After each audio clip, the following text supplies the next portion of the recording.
We all love this salsa. Anytime I make it at a party or if we have guests over, I am always asked for the recipe. Hey guys, it's Jackie, and one of my absolute favorite things to make with any type of Mexican or taco style meal is homemade salsa. I use Ree Drummond's restaurant style salsa as the base of my recipe. I have altered it a bit, so I'm gonna link her recipe below, and I'm gonna go with you step by step the ingredients and the instructions that I use to make the easiest and the best salsa ever.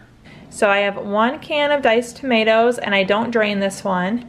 2 cans of Rotel, or I buy the Aldi version, and I do drain those cans. I use an entire onion instead of a 1/4 cup. So I just quarter an onion. I try to look for like a medium size, but we really like to have a lot in our salsa. So I use an entire onion. You don't have to chop it finely because the blender or food processor will take care of that for you.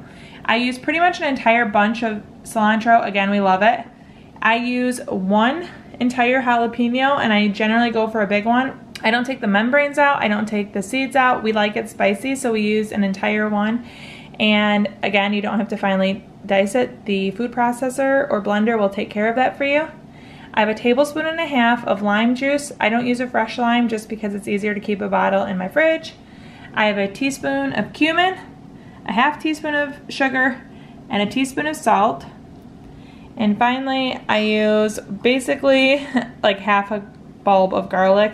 So I have lots of little cloves today, and that's way more than what she calls for. So we're gonna get all of this into the food processor.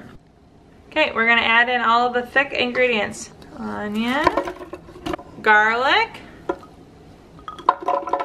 jalapeno, cilantro, and let it all blend together.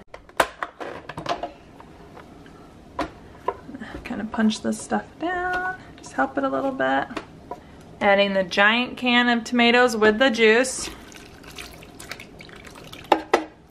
And really leaving the juice is up to you how thin you want it. We like it a little on the thicker side, so we do drain these. Tomatoes with green chilies. Okay, can number 2. Lime juice.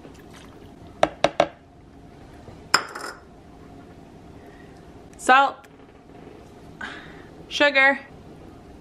And cumin. Okay, we're gonna blend it again, and then we'll taste test to see if it needs a little more salt. That's a very important step.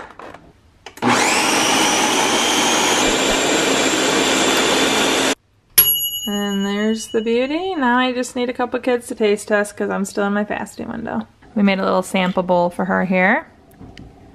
You always want to do this before you get it out of the blender, because if you need more salt, you want to be able to still blend it. Yeah, and it's always easier to add more salt than take salt away, right? But she's still going in for more. We always store it in at least 2 containers, and I just think it keeps it fresh longer.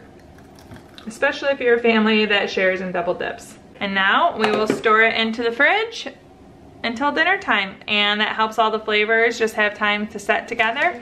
And I'm making this in the morning. You saw my son in pajamas, and it'll be all set by dinner time. If that recipe looked good to you and you love to eat Mexican style food, you should check out how I make tostadas for dinner. It's very inexpensive. My entire family loves it, and everyone can customize it to their own personal preferences. You can check out the video right here. Thank you so much for watching. Chow down and chow.